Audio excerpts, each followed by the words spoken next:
Timnas Indonesia mengawali ronde ketiga dengan laga tandang berat ke Arab Saudi. Langkah pasukan merah putih bahkan sudah diremehkan oleh media asing dari Italia.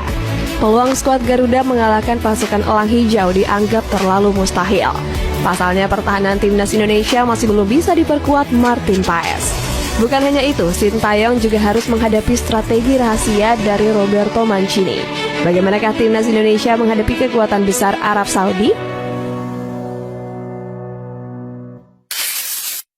Dipandang remeh media asing. Timnas Indonesia akan menghadapi ujian berat kontra Arab Saudi di ronde ketiga kualifikasi Piala Dunia. Dari klasemen ranking FIFA, skuad Garuda kalah telak dari pasukan elang hijau. Pasukan Roberto Mancini masih didaya dengan bertengger di peringkat 56. Sementara Timnas Indonesia yang sudah meroket masih tertinggal jauh di peringkat 134. Skuad Green Falcon juga akan kembali diperkuat deretan pemain kunci di Piala Dunia 2022. Mulai dari Salim Al-Dawsari, Muhammad Al-Olais, dan Saleh Al-Shehri. Bahkan Al-Dawsari dan Al-Olais menjadi pahlawan kemenangan Arab Saudi melawan Argentina. Perbedaan kekuatan ini bikin Timnas Indonesia diremehkan oleh banyak media asing.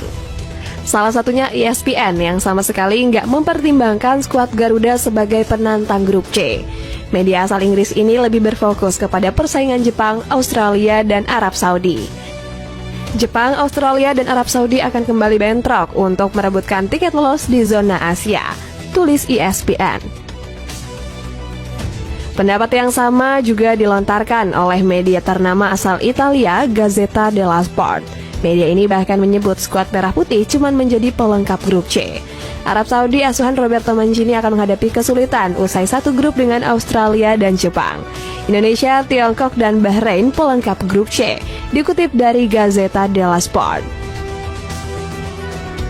Belum diperkuat Martin Paes. Selain diremehkan, Timnas Indonesia juga diprediksi nggak bisa menurunkan skuad terbaik. Alasannya karena Martin Paes dipastikan batal debut melawan Arab Saudi. Kiper 26 tahun ini gagal tampil karena waktu pendaftaran pemain sudah ditutup. AFC punya aturan bahwa setiap pemain harus melakukan registrasi 1 bulan sebelum laga dimulai.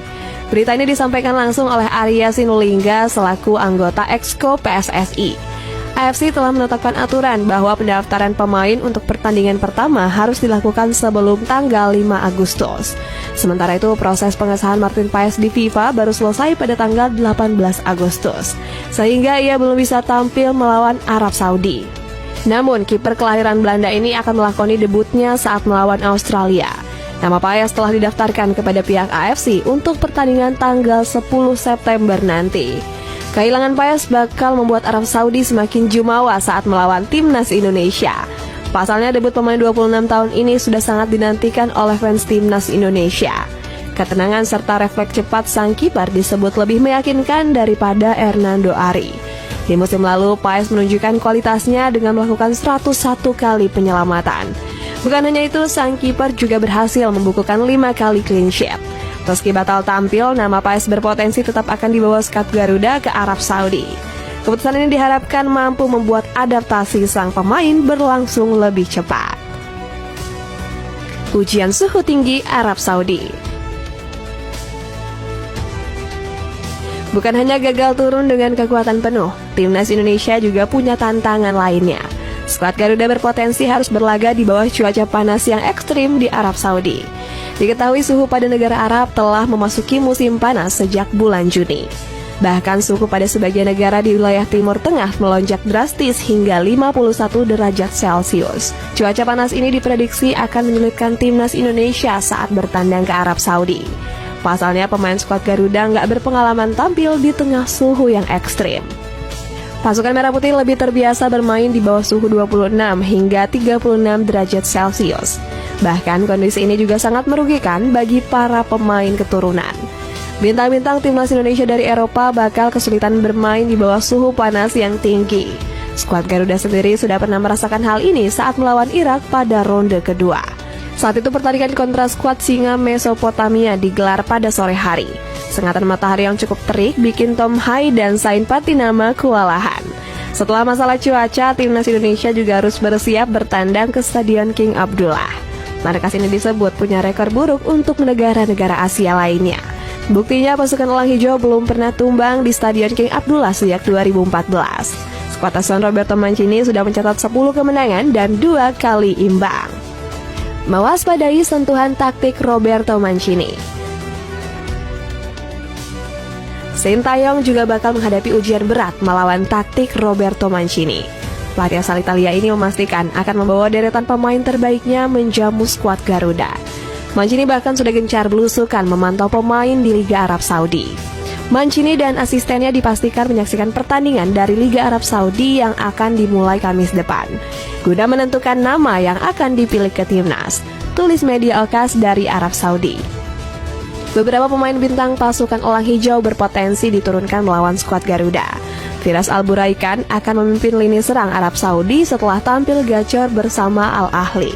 Selain itu, pengalaman Sintayong juga kalah telak dari Mancini yang malang melintang di Eropa. Allenatore asal Italia ini punya segudang prestasi hebat di benua biru. Di level klub, Mancini pernah mengantar Inter Milan dan Manchester City meraih gelar Liga. Sementara di level timnas, pelatih kelahiran Lesi ini sukses besar bersama Italia di Euro 2024. Skuad Azzurri di luar dugaan banyak pihak berhasil keluar sebagai juara turnamen. Meski lebih berprestasi, Mancini disebut tetap mewaspadai potensi mengejutkan skuad Garuda. Pelatih 59 tahun ini sudah memantau permainan skuad Garuda di Piala Asia U23 2024. Mancini terpukau melihat Ivar Jenner, Marcelino Ferdinand, Justin Hafner, dan Nathan Joaon. Selain kalah pengalaman, Sintayong juga harus mewaspadai skema taktik Roberto Mancini. Pelatih asal Italia ini diprediksi akan lebih mengandalkan permainan tim ketimbang individu. Mancini membuktikannya bersama Italia yang dihuni kombinasi pemain muda dan veteran. Skuad Azzurri nggak punya satu pemain bintang yang terlalu menonjol. Selain itu, Mancini juga punya taktik rahasia untuk menipu lawan dengan rotasi besar-besaran. Strategi ini pernah dipakai sang pelatih dengan menurunkan 25 dari 26 pemain di Euro 2020. Kebiasaan jenius ini kembali dilestarikan oleh sang pelatih bersama Arab Saudi. Kebijakan saya adalah memainkan pemain yang memang siap bermain. Saya memiliki 26 pemain yang berisi pemain bintang dan muda. Tetapi kita menang sebagai tim bukan karena satu pemain, ucap Mancini. Sintayong juga harus mewaspadai skema penguasaan bola andalan pelatih asal Italia ini. Mancini sukses menyulap Arab Saudi menjadi tim yang hobi mengontrol pertandingan. Di akhir ronde kedua lalu, pasukan Elang Hijau selalu menguasai bola di atas 56%. Skuad asuhan Mancini bahkan mencatat 84% penguasaan bola saat melawan Pakistan.